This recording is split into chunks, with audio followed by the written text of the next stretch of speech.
If anyone has any questions or comments, please make sure to put them in the chat feature, or if you want to be anonymous, please use the Q&A feature. I will be keeping an eye on it all. So I'll pass it over to you. Okay. All right. My eye is drawn to color and pattern. These elements are often captured in the natural world. For example, there is the deep blue of oceans and lakes, luminescent flowers, and verdant trees. I am fascinated with the self-repeating patterns, such as a seashell, and then seeing a similar configuration on leopard spots. Going back to the beginning of my practice, I painted plants and flowers with watercolor paint in a stylized manner. To convey the pigment and design I observed in nature, I began to express my work in an abstract, non-representational way. Therefore, I painted sheets of white paper with bright colors, cut out the shapes into our organic forms, and glued them down on black paper. Thus began my love affair with collage. I must add that I have been influenced by the paper cutouts of Henri Matisse and paintings of Georgia O'Keeffe and Milton Avery. For 25 years, I continued to collage and paint abstract flowers, shells, and cloud formations. Then I took a Photoshop class that changed everything about the way I worked. Now I use photography to capture nature's patterns and blend them with vivid digital color painting within the computer. With this way of working, I appreciated that now my viewers didn't have to guess what my subject matter was, whether a starfish, leaf, or flower. Yet with digital color and design, I still had free rein to abstract, stylize, and emphasize various visual elements. To do this in Photoshop, I often use the pointillized and motion blur filters.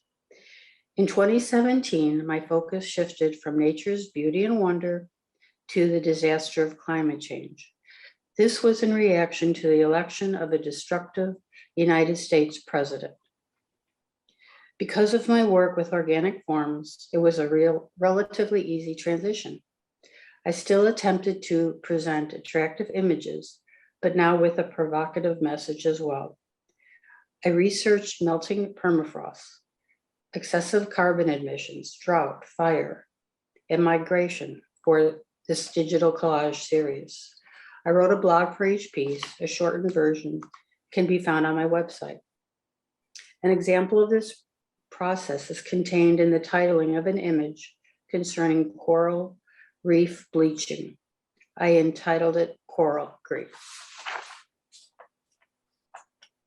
The first collage I will describe is colorful seahorses. It is a tribute to the endangered seahorse. Like all marine life, seahorses are experiencing changes brought about by our warming planet. Much of the atmosphere's heat and carbon dioxide are absorbed by the ocean like a sponge. Therefore, the climbing temperature is eroding their shallow tropical water habitat of seagrass and coral. In addition to excess carbon, it contributes to ocean acidification, which causes their bony structure to lose strength. In addition, they are often caught in fishing nets and collected as souvenirs. To bring attention to their plight, I silhouetted seahorses and filled them with bright colors. I made the next two pieces in the show driven by intense emotion. Australian Fires relates to the fires of 2019 through 2020. This is a more abstract image that uses shape, line, and color to express my concern about climate change, which was a contributing cause of the fires. Although I did include photographs of trees, I mostly used gold, orange, red, and black digital drawing and painting to visually portray the catastrophe. Kangaroo Escape also describes global warming effects of the kangaroos of Australia. I used bright reds and oranges with black, a kangaroo drawing, and tree photos to express my heartbreak and sorrow, along with the tragedy of human lives lost. We saw pictures of these and other marsupials dying in real time. Beginning in the spring of 2020, my work transitioned to portraying my reaction to the COVID-19 pandemic. Still utilizing photography and digital painting, I attempted to visually describe the panic and grief I observed around me. One notable moment in US history occurred in May of 2020 when George Floyd was murdered by police, the same week that the death toll from the virus reached 100,000. I heard the exact words from dying COVID patients as I did from a dying George Floyd. Visually, I envisioned unwarranted police violence, multiplying virus particles, face masks, and a general sense of chaos. To emphasize the serious nature of the events, I felt compelled to use a dramatic red, white, and blue color scheme. I entitled the resulting interpretation of events, "I Can't Breathe." My final piece in the show is entitled "Shelter in Place." At first, I was just having fun with this photographic image, placing glowing purples, pinks, and yellows in and on top of a snowy, hilly scene. Then I realized that this collage also included a single home and one shed. So although upbeat, the image reminded me that many of us are still sheltering at home if we are able. Our homes have become our offices, schools for our children, recreation centers, our everything. And finally, currently, I am collaging with flowers such as gladioli and chive buds for my garden. When I run dry on ideas for collaging, I draw still lifes or portraits to keep my mind ever engaged.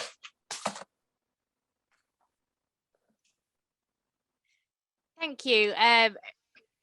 It's so great to be able to hear behind your artworks, and I can feel the emotion as you were talking about how they really have compelled you to create art. And it takes such a formidable person to be able to make artwork with a statement. So I applaud you in what you do and what you create. So thank you.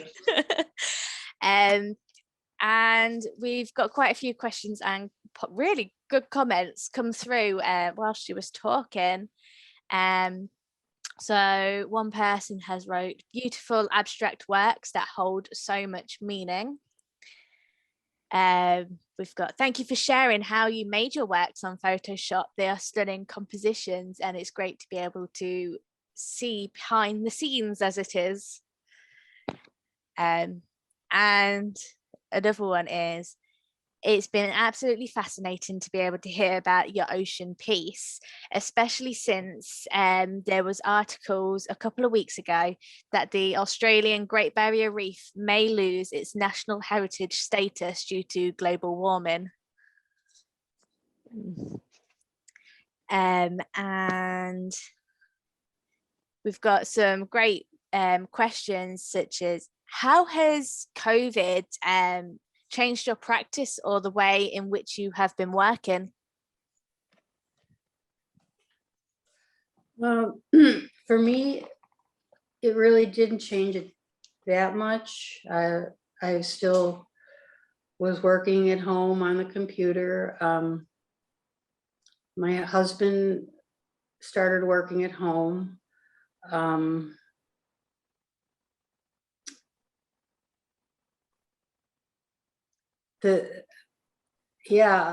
lot of what I was experiencing was on television, in the news. It didn't touch me personally. I have some anti-vax relatives, so that's a little bit of a challenge. But Yeah. I mean, that is really good to hear that it hasn't really affected you. I've actually heard a lot of artists say it hasn't affected them, or it's been in some ways a good thing for them. Well, that's true. I'm already a person that is introverted and do my own work and is self-disciplined, and there really wasn't a big change for me. I do know of some people that their whole world was turned upside down by having to stay at home.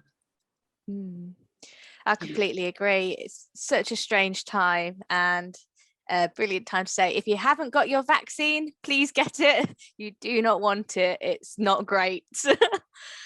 But again, it's so good to be able to hear that it hasn't been negative to you or your way of working. And how did you, we heard that you took a class to get you into Photoshop and change the way in which you was working. Was it purely this workshop which got you into a passion of digital works? Well, it was a class at a community art center that I repeated, beginning and an advanced.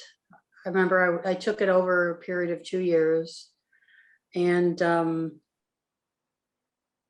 I just kept discovering new and new aspects of what I could do. And I do have a passion for collage. It's different than painting. To be able to arrange elements and design elements is so much fun for me. And also to undo something I didn't like is also a bonus.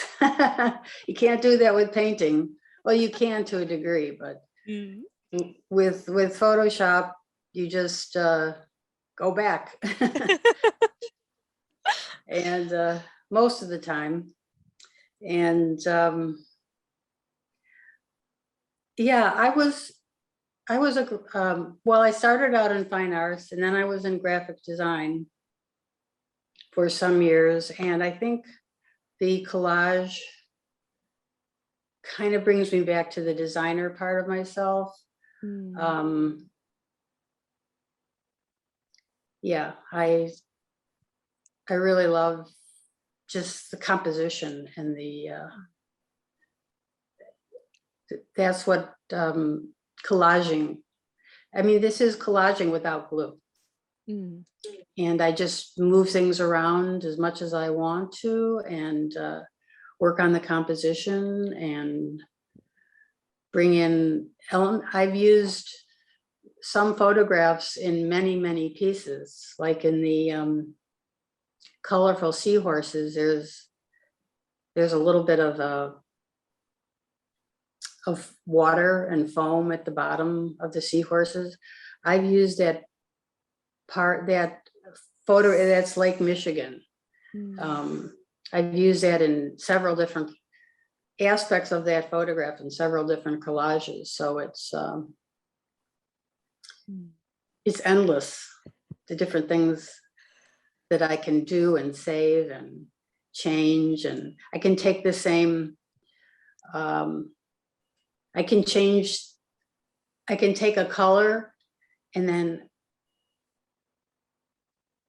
make another layer on Photoshop and change the hue of the color, and then do it again. And then I can blend them all so that they look like, well, like in colorful seahorses, you see lots of colors, but some of them are because of hue changes.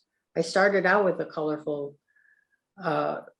painting, but because of the multiple hue changes that I could do on the computer, it just gives, the Photoshop is like a wonderful toolbox of art supplies. That's a fantastic way to actually describe Photoshop. I call it magical. It is. And how do you choose when a piece is done and you stop? Oh, isn't that a question for every artist? Well, I keep working until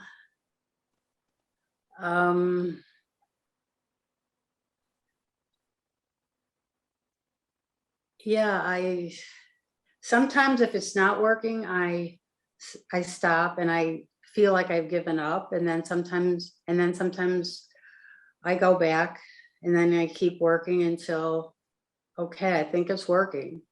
Occasionally I abandon something if it just isn't meant to be.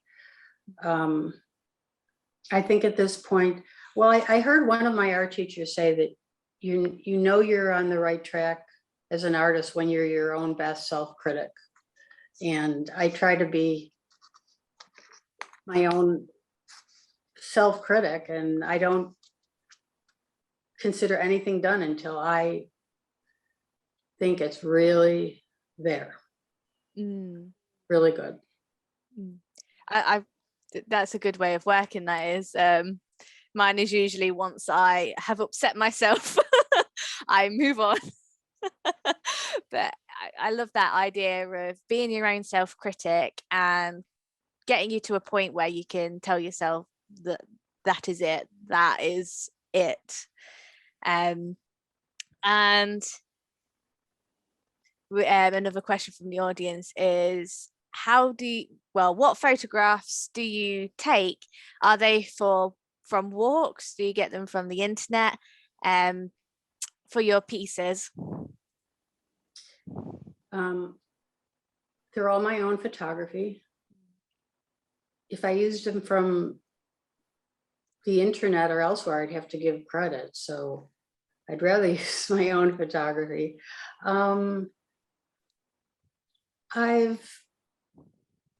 I've used photography from all over, from walks, from vacations, from trips abroad. I love nature, so I've taken a lot of photographs of trees and flowers and clouds. And sometimes I pose photographs, like of the seahorses. I kind of hate to admit that I did it, because it's like I bought 3 seahorses that, like, souvenirs, and I'm never going to do that again, because I know that's part of the problem. But I had to do it to get, actually I went to the Shed Aquarium in Chicago, Illinois, to photograph seahorses, and they were a lot more difficult to photograph than I could have imagined. They're moving, they're beautiful to watch. They're very graceful. I'm glad I saw them. They go up, down, they're gliding, they swim in partnership, but the photos weren't satisfying. So I bought the seahorses, the souvenir seahorses, took photos of those. So I had a clear image, and then I, in Photoshop, silhouetted them. And I also use another program called Vector Magic, which is a little bit like, well, anyway, without getting into all the details, it helps smooth out the lines. So I reversed out the seahorse photograph, and then I put the color in. And also, as a companion image, I had the seahorses and traffic. Instead of the color, I had traffic. So that, and the name of that piece is horsepower, a play on words of the seahorse, seahorses and the horsepower of the cars that were creating the emissions that were problematic for the seahorses. That's really interesting to hear how you've managed to make that piece. I mean, that's such a beauty of the digital artworks, is you can look at them and have no clue how they've been made. So it's magical to hear how it's been made. That's true. I guess if you didn't know, you wouldn't realize how I did it. I don't think, no, none of the other pieces in the exhibition are with silhouettes, but I have used silhouettes for other pieces. It's a lot of fun. I like using those silhouettes and putting something inside the silhouette. It really gives it a lot of extra meanings. Yes, if people are listening, I would urge you to actually see them. I've had a look through her website, and you can literally see that you've enjoyed making them. And well, I don't like using the word play, so I'm going to use experimenting behind them. Yeah, they are phenomenal. Thank you. And how do you choose what your next issue is that you're going to react to? Is it as you hear them, you react to them? Yeah, that's I suppose that's what happens. I felt very passionate about climate change. I still feel passionate about it. I don't know. A series kinds of runs its course, and then I don't know. I might go back to it, but I don't know if I will. Then COVID came up, and then that was a big issue. I wish it was all over, but it's not. So I may continue. Here in the United States, we're having a surge because of people not getting vaccinated. Well, and also the Delta variant. So right now I'm working with flowers because it's kind of where I started. The flowers and the nature is just, I'm just awed by the beauty that I see, and I just want to, I don't know, it's beautiful as it is, but I want to create with it. And I guess when the next issue, if one of these issues continues to inspire me, I'll continue with it. Or if the next issue comes up, I'll take that up. Oh, I hope it's nothing too serious. You can, at this point, you kind of hope it's someone stubbed their toe or something. Yeah. We have a lovely comment here. It's great to hear that you was a painter before a digital artist. You can see that you've kept your painterly style. Is this a conscious decision to keep it looking somewhat painterly? Oh, that is a very nice comment. Yeah, my first artist statement in the beginning of my digital work was, I am a painter who's evolved into a digital artist. And yes, I think the painting definitely informs the digital art. I don't really see a big difference between what I did then and what I do now.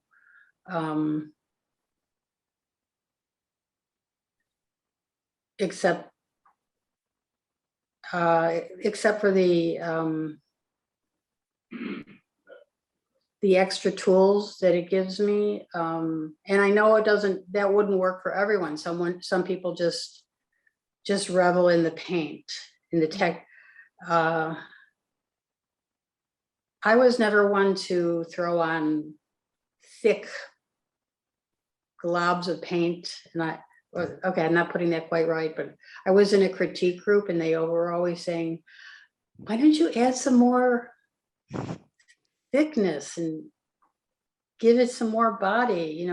Painting is about feeling seeing the surface and feeling the canvas. I guess I'm a little more inclined to, excuse me.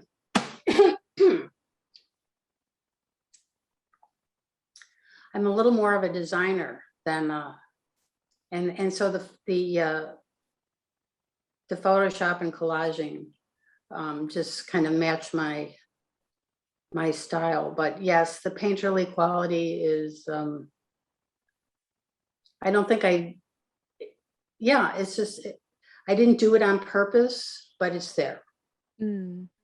I have to say, it's one of those qualities I love seeing in your artwork, is that painterly aspect.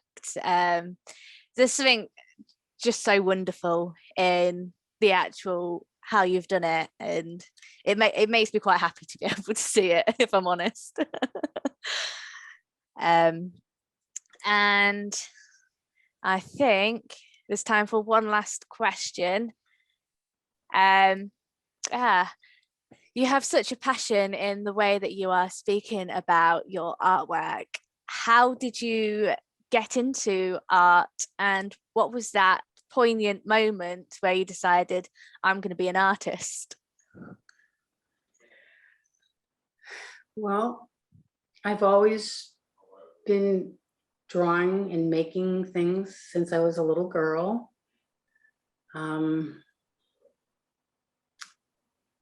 I think it's just part of who I am. And I guess it was in high school that I decided to pursue it as a career. I went to an art camp for high school students, and because I wanted to see what it was like to make art all the time, and I loved it. So that was when I made my decision. I did get off track a little bit, if you want to call it that, by going into graphic design. I did that for 9 years. But ultimately I found that very frustrating. It's not, didn't find it very creative. I was just doing what other people wanted me to do. And eventually I just changed course and went back to what I loved. That's fantastic. It sounds like such a journey as well, to be able to find yourself back into being a painter rather than graphic designer. I wouldn't have called it going off track. I would have called it like a change of stream, if that makes sense. Yeah, it was. And what I learned in design, I'm using today. I remember in design classes, we'd focus a lot on composition, and I use that today. So everything that I've done, whether fine arts or design, I use in my work today. So I guess it was meant to be that way. Yeah, it was all there to be able to do what you're doing now. And I would like to give you a massive thank you for being here tonight and giving this talk. I love hearing behind artworks and getting to know the artist rather than just seeing the artworks. Thank you so much for the opportunity. You're more than welcome. Thank you to everyone who has been here this evening or daytime if you're from America. it's been a pleasure to have this tonight, and we have more artist talks for exhibiting artists tomorrow night. And again, they are amazing and have some great artworks up, so do make sure to catch those. So yes, once again, thank you for being here, Betty, and have a great day, rest of your day. Thank you. Goodbye. Bye-bye.